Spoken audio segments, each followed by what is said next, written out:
Vous êtes-vous déjà vraiment demandé, et si tout ce qu'on appelle amour n'était qu'une peur policée de la solitude, et si le besoin lancinant d'avoir quelqu'un n'était qu'un déguisement habile pour éviter de faire face au vide en soi, et si votre relation n'était simplement que la façon la plus confortable de fuir vous-même? Rien ne révèle cette vérité mieux que l'inconfort pur que nous ressentons dans notre propre solitude. Carl Jung nous a un jour mis au défi d'imaginer nos derniers instants. La pièce, sombre, le bruit du monde, étouffé par une conscience qui se détache lentement de son enveloppe. Et dans ce silence écrasant, un dernier murmure résonne. As-tu vécu ta propre vie ou as-tu simplement accompagné celle de quelqu'un d'autre? Nous avons tous été séduits par ce script préécrit. Trouver quelqu'un, aimer, bâtir une vie, vieillir. Cela semble beau, cela semble sûr, mais personne ne vous dit ce qui est assassiné dans ce processus. Personne ne parle des parts de vous-même qui sont sacrifiées au nom de l'harmonie. Les rêves rangés dans une boîte, les désirs poliment tuent, l'âme qui plie et plie jusqu'à oublier sa propre posture native. Jung savait que certains chemins exigent le silence, la solitude et le sacrifice, non pas de soi, mais pour soi. Car l'individuation véritable négocie jamais. On ne peut partager la vérité avec quelqu'un qui a encore terriblement peur de sa propre ombre. La société, avec ses sourires programmés et ses mariages en haute définition, ne pardonne pas ceux qui choisissent de marcher seuls. Tu es égoïste, tu mourras seul. Personne n'est heureux sans partenaire. Ces phrases frappent comme des prières inversées, prononcées plus par peur que par sagesse. Mais et si elles avaient toutes tort? Et si l'accomplissement n'était pas de rencontrer la bonne personne, mais de devenir la personne que personne ne pourrait jamais remplacer? Ceci n'est pas une attaque contre l'amour. C'est une défense du choix de soi, même si cela signifie traverser des déserts où peu on s'aventurer. Nous allons exhumérer les insights les plus disruptifs de Jung, illuminer les corridors les plus sombres de l'esprit et révéler ce que la plupart craignent d'imaginer. Que rester célibataire peut être l'acte de liberté le plus radical et peut-être la seule façon d'éviter l'ultime trahison de soi. Vous avez été élevé sur un seul mensonge, répété. Tu dois trouver quelqu'un, quelqu'un pour te comprendre, pour te compléter, pour combler un vide que tu ne pouvais nommer, mais que tu sentais chaque soir avant de dormir. Dès l'enfance, la culture a imprimé cela. Tu ne seras heureux qu'avec quelqu'un d'autre. Et si tu es seul, tu es brisé. Le message est subtil, mais implacable. Les célibataires sont perçus comme incomplets, suspects, des marchandises endommagées, comme si la solitude était une faille, un échec personnel. Mais si le contraire était vrai? Et si le besoin d'aimer n'était qu'une forme magnifiquement déguisée de fuite, un mécanisme de défense contre la terreur pure de faire face à sa propre âme, nue, crue et sans distraction? Jung a identifié ce que la plupart refusent encore de voir. La plupart des gens n'aiment pas, ils s'accrochent, ils utilisent l'autre comme un bouclier contre leur propre existence. C'est la grande illusion de l'amour romantique, la croyance qu'une autre personne vous sauvera de vous-même. Vous rencontrez quelqu'un, vous tombez amoureux, vous ressentez une chaleur, un but, et puis l'adaptation commence. Petite, invisible, d'abord vous changez une opinion pour éviter un conflit. Vous taisez un désir, vous sacrifiez une habitude, vous appelez cela maturité, vous appelez cela partenariat. Mais en réalité, vous commencez à disparaître. Un jour, sans même vous en rendre compte, vous vous réveillez et ne savez plus qui vous êtes. Votre essence a été remplacée par un personnage complaisant, quelqu'un qui vit dans la peur de perdre ce qu'il croit ne pouvoir vivre sans. Jung ne méprisait pas l'amour, il méprisait la reddition de l'autonomie, de la création, de la folie nécessaire pour devenir soi-même. L'idéal de l'amour romantique exige que vous vous dissolviez dans l'autre, construisant une identité sur la fusion et la dépendance émotionnelle. Et cette fusion assassine ce qui a le plus de valeur, votre chaos créatif. Un homme ne peut vraiment être lui-même que lorsqu'il est seul. Cette vérité est plus lourde que ce que la plupart peuvent supporter, car être seul demande du courage, et être avec quelqu'un est souvent juste une belle façon d'éviter cette confrontation. Il ne s'agit pas de s'opposer à toutes les relations, il s'agit de reconnaître le prix psychologique que la plupart paient pour maintenir l'illusion de l'intégrité au sein d'un couple. Regardez la plupart des couples. ils vivent dans une paix apparente. Mais regardez de plus près, il y a des concessions qui coûtent des mensonges, qui coûtent des morceaux d'âme. Il y a des silences qui cachent des désirs noyés. Il y a des mariages qui ne sont pas des alliances, mais des pactes de survie émotionnelle. Jung avertissait que de telles unions deviennent des cages dorées où la volonté de se réaliser dépérit lentement. L'amour romantique, en pratique, devient souvent une prison émotionnelle signée avec des fleurs et des promesses. Avez-vous déjà regardé un artiste créé dans un bruit constant? Avez-vous essayé de plonger dans vos propres pensées, tout en gérant simultanément la météo émotionnelle de quelqu'un d'autre? L'âme qui cherche à s'étendre a besoin d'espace. Mais l'amour romantique exige le confinement, les ajustements, des négociations sans fin, que manger, à qui parler, combien de temps accorder, un comité interne décidant à jamais si vos choix sont compatibles avec les frontières de la relation, c'est épuisant. Et derrière toute cette négociation se cache une idée dangereuse, que vous n'avez de valeur que si vous appartenez à quelque chose de plus grand, un couple. Jung voyait ce fantasme comme périlleux. Il mettait en garde contre la projection sur un partenaire de tout ce que nous nions en nous-mêmes, notre sensibilité, notre intuition, notre tendresse. Nous l'externalisons et ce faisant, nous nous fragmentons. Nous nous mutilons pour correspondre et nous appelons cela amour. Mais le vrai amour n'exige pas que vous disparaissiez. Il ne vous demande pas de négocier votre essence, de baisser votre intensité pour ne pas éclipser l'autre, de cacher votre douleur pour préserver la paix. L'amour que Jung défendait était tout autre chose, amor fati, l'amour de son propre destin, de son propre chemin, de la vie telle qu'elle est, absurdité incluse. Et cela commence au moment où vous arrêtez de chercher à l'extérieur ce que vous devez trouver à l'intérieur. Vous n'avez pas besoin de quelqu'un pour vous compléter.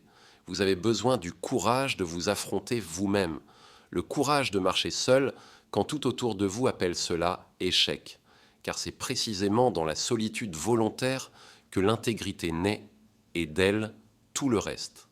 La recherche de l'intégrité dans un autre nous affaiblit car elle nous distrait de notre tâche la plus sacrée, devenir entier par nous-mêmes. Alors voici la question que vous avez le plus besoin d'entendre aujourd'hui. Voulez-vous vraiment aimer quelqu'un? Ou essayez-vous juste de vous éviter vous-même? Maintenant, il y a quelque chose que vous devez savoir. Vous est-il déjà arrivé ceci? Juste quand vous avez le plus besoin de rester calme, votre esprit sombre dans le chaos, cette perte de contrôle n'est pas qu'émotionnelle, elle est mentale. Cela arrive parce que nous avons été formés à ressentir avant de penser, à réagir avant d'observer. Le problème est structurel.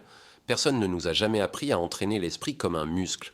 C'est pourquoi chaque petite frustration devient une explosion et chaque défi ressemble à une défaite intérieure. Mais il existe une autre façon de fonctionner, une structure enracinée dans les neurosciences, la philosophie appliquée et des techniques mentales silencieuses qui reprogramment vos réponses et vous remettent aux commandes. La liberté a toujours eu un prix et tragiquement peu sont prêts à le payer.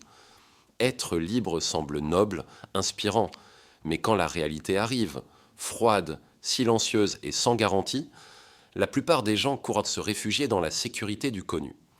Carl Jung comprenait cela comme peu d'autres. Il savait que pour vivre dans la vraie liberté, il faut renoncer à ce que le monde valorise le plus, l'appartenance, l'acceptation et le confort émotionnel. La solitude n'est pas une tendance ou une esthétique, c'est un champ de bataille psychique où les fragiles s'effondrent. L'individu libre doit affronter le miroir sans masque, sans distraction, sans excuse. Et presque personne n'est prêt à faire cela. La plupart préfèrent vivre dans des bulles émotionnelles, entourés de validation, de distraction et d'engagement qui semblent importants, mais ne servent qu'à remplir le vide de bruit. Pour Jung, la solitude n'a jamais été une punition. C'était une condition, le terrain nécessaire pour devenir quelque chose au-delà de la moyenne. Cesser d'être la personne domestiquée, réactive, conformiste, et devenir à la place le créateur de ses propres valeurs. Cet individu est ce qu'il appelait le soi individué, celui qui a transcendé la mentalité de troupeau. Mais on ne devient pas cela en étant entouré de caresses et de tapes dans le dos. La liberté dont parlait Jung exige de quitter le troupeau. Et quitter le troupeau est une rupture, un deuil. Vous perdez des amis, vous perdez des amants, vous perdez le confort de la prévisibilité. Mais en échange, vous gagnez vous-même. Jung a vécu ce choix jusqu'à ses ultimes conséquences. Il n'était pas solitaire par accident, mais par conviction. Il s'immergeait dans son monde intérieur, écrivant, marchant confrontant ses propres pensées jusqu'aux limites de la raison. Ces réflexions révèlent un homme qui a connu une douleur profonde, mais a choisi de continuer car il comprenait que la douleur de l'isolement était préférable à la médiocrité écrasante d'âme de l'adaptation. Il voyait le monde social comme une scène de masques, les mariages, les conventions, les amitiés de convenance, tous étaient des distractions pour éviter d'affronter les profondeurs absurdes et terrifiantes de l'existence. Jung voulait plus. Il cherchait à exhumer ce qui était caché sous des siècles d'illusions collectives. Et pour cela, il avait besoin de silence. La solitude est ce silence nécessaire. Sans lui, vous ne faites que répéter ce que vous entendez. Vous réagissez à ce que les autres attendent. Vous vivez comme un reflet, pas comme un être authentique. Mais il y a un point que la plupart ignorent. La solitude n'est pas la même chose que la souffrance. La vraie solitude est profondément différente de la sensation amère d'être laissé pour compte. Ce n'est pas un rejet, c'est un choix. C'est l'espace sacré où la pensée mûrit, où la conscience se réorganise, où le chaos intérieur trouve forme, direction et feu.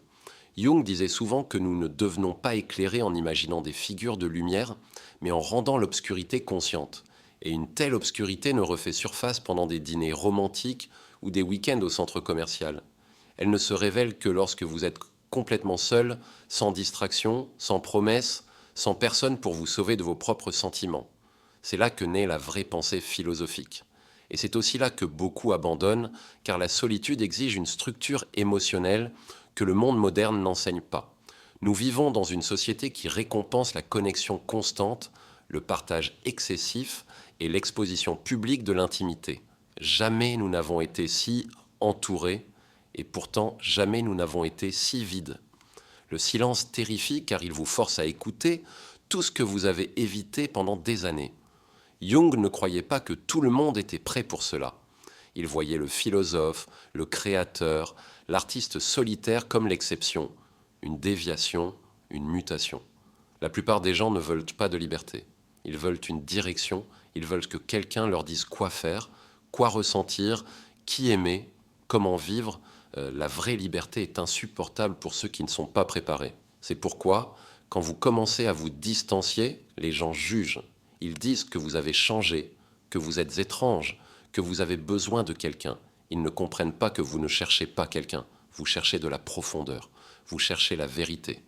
Vous cherchez le silence et le son de vos propres pensées jusqu'à ce qu'elles crient enfin quelque chose qui vaille la peine d'être suivi. La liberté exige la renonciation. Vous renoncez au confort émotionnel de quelqu'un qui vous attend toujours. Vous renoncez au plan de vie partagé. Vous renoncez à l'affection automatique, mais dans cette renonciation, autre chose est révélée, le pouvoir. Vous devenez dangereux, imprévisible, indomptable. Rien ne peut être utilisé contre vous. Vous ne dépendez pas, vous ne pliez pas, vous n'avez pas besoin d'appartenir. Jung lui-même fut traité de fou. Il fut incompris par beaucoup, rejeté par certains, mais il resta fidèle à son propre chemin.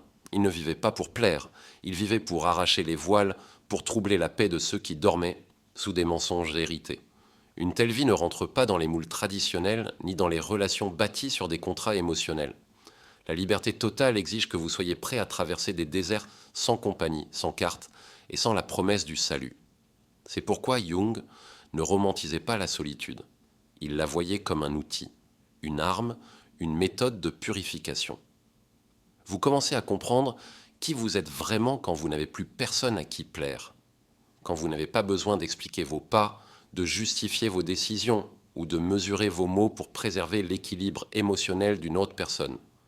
Dans cet espace sauvage, sans limite, vous découvrez une vérité brutale. La liberté vous coûte tout ce qui vous maintenait dans le confort, mais c'est le prix à payer pour devenir entier, plutôt qu'une version adoucie, éditée de vous-même.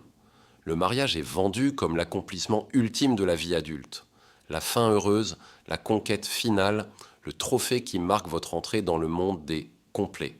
Mais derrière les photos souriantes et les légendes romantiques se cache une autre vérité, plus dense, plus crue et rarement exprimée à voix haute. Pour beaucoup, le mariage n'est pas une célébration, c'est du confinement. C'est la fin du voyage de découverte, la fermeture des possibilités, l'interruption de l'expansion. Jung voyait cela avec une clarté cristalline. Le mariage traditionnel exige de la prévisibilité. Il se nourrit de répétitions, d'habitudes, de routines et de confort. Mais l'âme créative a besoin de l'exact opposé. Le chaos, le silence, l'inconfort, rien de grand ne naît jamais dans un sol contrôlé. La stabilité peut être excellente pour construire une maison, mais elle est souvent fatale pour donner naissance à des idées qui changent le monde. Pensez à un homme avec une mission, une vision, une vocation intérieure qui ne lui donne aucun repos. Cet homme a besoin de temps, de concentration et d'une énergie indivise. Maintenant, imaginez ce même homme marié lié à des demandes quotidiennes, des obligations émotionnelles et des négociations sans fin sur des trivialités. Le coût invisible est astronomiquement élevé. Chaque décision doit être approuvée, chaque pas expliqué, chaque changement négocié. Et lentement, imperceptiblement, l'étincelle créative commence à s'éteindre. Le mariage transforme l'urgence existentielle en agenda partagé. Il remplace l'agitation par le consensus. Il échange la vérité profonde contre l'accord silencieux de ne pas perturber la paix. À ce stade, beaucoup d'hommes capitulent, échangeant leur vocation contre l'harmonie domestique, souriant tout en sachant, au plus profond d'eux-mêmes, que quelque chose d'essentiel a été laissé pour compte. Jung dirait que c'est la volonté de se réaliser qui meurt. L'énergie vitale qui pousse à la création, à la rupture et à la transcendance est maintenant domestiquée par le désir désespéré de plaire. Le mariage traditionnel exige une performance constante, être émotionnellement disponible, filtrer ce que vous dites, ce que vous ressentez, ce que vous rêvez. Vous devenez la moitié d'un projet, la moitié d'une maison, la moitié d'une histoire. Mais Jung ne croyait pas aux moitiés, il croyait à l'intégrité, à l'individu qui choisit d'être entier, même au prix de perdre l'approbation du monde. Pour la personne née pour créer, une telle renonciation est une condamnation à perpétuité. Les grandes idées exigent de la solitude, de l'espace mental, un esprit qui n'est pas divisé entre l'attention créative et l'inquiétude de ce qu'il faut prévoir pour le dîner de samedi. La cage dorée est confortable, elle est belle, elle est sûre, mais c'est toujours une cage, et ceux qui osent créer quelque chose de plus grand qu'eux-mêmes ne peuvent pas vivre derrière des barreaux, même s'ils sont décorés d'affection. Jung le savait parce qu'il l'a vécu. Ses écrits les plus profonds ne sont pas nés lors d'après-midi cosy avec une épouse à ses côtés. Ils sont nés dans des montagnes solitaires, lors de jours silencieux, lors de nuits de fièvre et de délire intellectuel. C'est là, en isolement total, qu'il a produit les idées qui perturbent encore le monde aujourd'hui. Maintenant, demandez-vous, combien d'idées Sfaino avez-vous abandonnées pour garder la paix avec quelqu'un? Combien de projets avez-vous rangés parce qu'ils ne cadraient pas avec la dynamique d'une relation? Combien de vérités avez-vous tues pour préserver votre confort? Le mariage moderne, même lorsqu'il promet de la compagnie, exige souvent que vous vous façonnez en quelque chose de gérable. Et pour un esprit créatif et agité, c'est le début d'une mort symbolique. Le prix est élevé, mais il est silencieux. Vous ne le sentez pas tout de suite, il s'insinue lentement. Quand vous évitez un sujet, quand vous reportez un plan, quand vous choisissez le silence plutôt que l'expression, et vous appelez cela amour. Mais ce n'est pas de l'amour, c'est de la peur. Peur de perdre le peu que vous avez construit, peur du rejet, peur d'affronter le monde seul. Jung ne cherchait pas des compagnons, il cherchait des penseurs, des individus prêts à se perdre, à se déconstruire, à saigner intellectuellement jusqu'à découvrir une nouvelle façon d'être. Et pour cela, il faut être libre. Libre de la peur de déranger les autres, libre de l'obligation d'adoucir ses propres angles, libre du besoin d'avoir toujours quelqu'un à ses côtés. Le mariage, tel qu'il est communément structuré, étouffe cette liberté. C'est un contrat émotionnel avec des clauses invisibles, des clauses qui exigent le silence, l'accommodement et le report des rêves au nom de la stabilité. Mais qui a dit que la stabilité était une vertu? Jung demandait de façon provocatrice, et si l'instabilité était précisément ce qui meut l'âme? Et si vivre intensément, même dans la solitude, était plus honnête que sourire à côté de quelqu'un qui ne comprend pas votre profondeur? C'est là que la plupart des gens battent en retraite. Ils choisissent de s'adapter, de rester, de se rendre, mais quelques-uns choisissent de s'éloigner. Ils choisissent le chemin sans applaudissements, la pièce silencieuse, la marche nocturne avec seulement leur propre ombre pour compagnie, et dans ce choix, quelque chose naît. Pas une paix confortable, mais l'intégrité sauvage, inattaquable de celui qui n'a besoin d'aucune explication. Le mariage peut être beau, mais pour certains individus, il est trop beau pour ne pas être dangereux. Et quand la grandeur personnelle est en jeu, la beauté de la cage ne compense pas le prix vertigineux de la liberté. L'esprit a besoin d'espace pour devenir dangereux, mais presque personne n'en parle. On parle de penser outside the box, de créer, d'innover, mais on ne dit pas qu'un tel processus exige quelque chose que peu peuvent supporter, être totalement, complètement seul. La solitude, lorsqu'elle est affrontée avec conscience, transforme l'esprit en une arme, non de destruction, mais de révélation. Quand vous êtes seul, personne ne dicte le rythme de votre pensée. Il n'y a pas d'attentes externes, aucune émotion étrangère à considérer, aucune demande pour modérer l'intensité de ce que vous ressentez ou concevez. C'est juste vous, votre esprit est l'abîme entre ce qui est et ce qui pourrait être. Jung comprenait cela avec une clarté presque brutale. L'absence de lien n'était pas un manque d'amour, c'était une tactique, une méthode pour purifier la pensée, un moyen d'empêcher vos idées les plus profondes de devenir de simples concessions. Les relations, aussi affectueuses soient-elles, génèrent du bruit, des interférences, trop d'opinions, trop d'émotions. Toute cette densité émotionnelle est une invitation constante à vous modérer, à vous adoucir, à vous auto-censurer. Mais la pensée radicale, celle qui fait vraiment bouger le monde, ne naît pas dans des endroits où vous devez demander la permission d'exister. Elle naît dans le silence, dans les heures où personne ne regarde, dans les moments où vous ne devez d'explication à personne. Quand vous vivez seul, l'esprit commence à respirer différemment. Il s'étend, il teste des idées absurdes, il forge des connexions qui seraient censurées si elles étaient prononcées à voix haute. Il peut être inapproprié, exagéré, scandaleux, et c'est précisément là que réside son pouvoir. Einstein n'a pas formulé la relativité à une table de famille bondée. Tesla n'a pas inventé les fondements de l'électricité moderne tout en apaisant des désaccords conjugaux. Camus n'a pas fait face à l'absurdité de l'existence en se demandant si son partenaire approuvait. Ces hommes se sont isolés non par arrogance, mais par nécessité.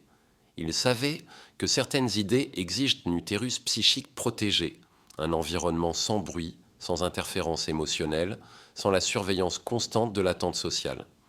L'esprit créatif libéré est imprévisible, dérangeant et transgressif. Et une telle activité s'intègre rarement dans les limites nettes des relations ordinaires. Imaginez interrompre une ligne de pensée profonde et complexe juste pour résoudre un malentendu domestique, calmer une insécurité ou expliquer pourquoi vous n'avez pas répondu à un message. Cela semble mineur, mais c'est corrosif. L'esprit perd le fil. La pensée se dissipe, l'énergie créative se disperse. Et l'idée qui était sur le point de naître meurt. Peu de gens remarquent à quel point ce cycle se répète dans les mariages, les fréquentations et les relations bien intentionnées. Carl Jung appellerait cela un poison lent, la dilution constante de la volonté. Et le plus tragique est que cela semble normal. La plupart acceptent cette médiocrité intellectuelle comme le prix de l'amour, comme faisant simplement partie du contrat. Mais le créateur solitaire ne l'accepte pas. Il choisit autre chose. Il choisit de se réveiller quand il le souhaite, de penser jusqu'à ce que son esprit brûle, d'écrire sans horloge, de détruire ce qu'il a créé la veille et de recommencer, le tout sans avoir à justifier sa folie auprès de qui que ce soit. L'absence de lien dans ce contexte n'est pas du vide, c'est de la fertilité, c'est de l'espace. C'est un feu qui ne meurt jamais parce que personne n'est là pour exiger qu'il soit modéré. Bien sûr, cela a un coût. Il n'y aura personne qui attend dans le salon, pas de dîner en couple, pas de rituel du dimanche partagé. Vous serez vu comme étrange, excentrique, froid. Mais en retour, vous gagnez quelque chose que personne ne pourra jamais vous donner, la liberté absolue de penser aussi loin que votre âme peut aller. Jung ne voyait pas cela comme un sacrifice.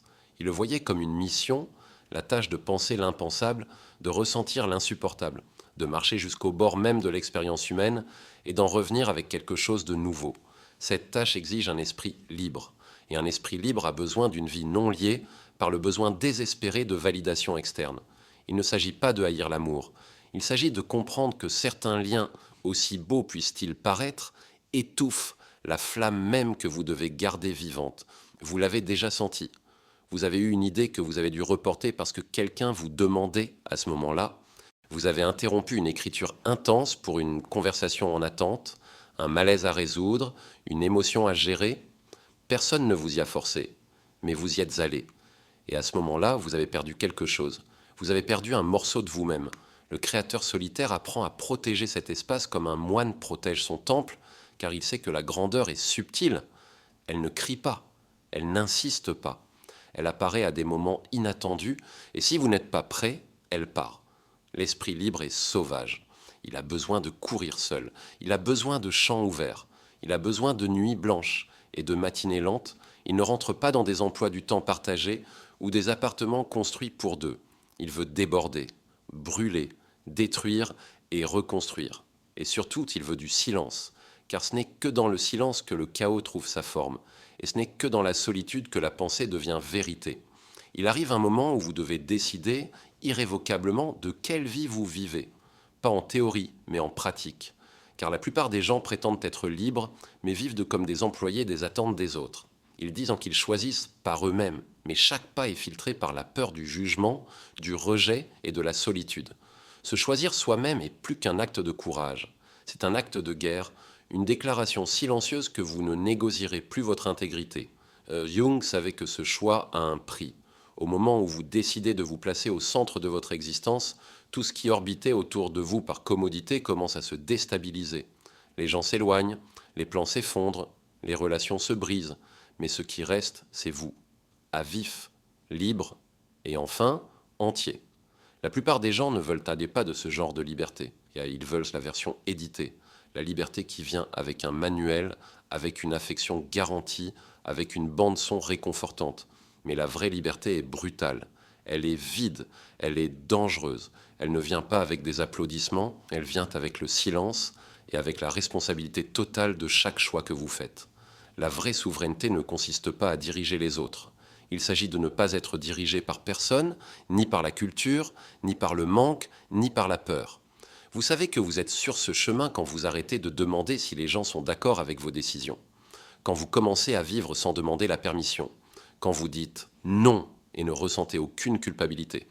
Quand vous choisissez de marcher seul, même si tout le monde vous dit que vous avez tort. Ce choix effraie les gens. Il vous isole. Mais il vous libère aussi, car vous commencez à réaliser une vérité que personne ne vous a dite. La vie que vous voulez vraiment ne rentre pas dans les moules qu'on vous a offerts. Et pour la vivre, vous devrez trahir les attentes, vous décevrez. Vous laisserez tomber ceux qui ont projeté une version de vous qui n'a jamais existé. C'est là que la plupart des gens abandonnent. Ils retournent à des relations tièdes, à des emplois prévisibles, à des plans de vie qui ne dérangent personne. Ils appellent cela la paix, mais au fond d'eux, ils savent que c'est une reddition. L'impératif de Jung était simple, deviens qui tu es. Mais personne ne vous apprend comment. Car être qui vous êtes vraiment signifie laisser mourir la sécurité d'être celui que les autres approuvent. Cela signifie vous placer au centre de votre propre vie sans craindre l'étiquette égoïste. L'égoïsme, ce n'est pas penser à soi d'abord, c'est exiger que les autres pensent pour vous. La personne qui se choisit elle-même cesse de déléguer sa vie. Elle ne blâme plus les autres pour son malheur, elle n'attend pas d'être sauvée, elle n'a pas besoin d'être comprise pour continuer à avancer. Elle se suffit à elle-même. Et cela terrifie les gens, car une personne qui se suffit à elle-même ne plie pas. Elle n'a pas besoin de plaire pour appartenir, elle n'a pas besoin d'être d'accord pour garder de l'affection. Elle n'a pas besoin de cacher son intensité pour correspondre. Cette personne est dangereuse, car cette personne est libre. Et dans un monde bâti sur des dépendances émotionnelles, une personne libre est une menace. Se choisir soi-même, c'est comme sauter d'une falaise sans savoir s'il y a du sol en dessous. Et pourtant, vous sautez, non par impulsion, mais par conscience, de la certitude que rester où vous êtes, c'est mourir.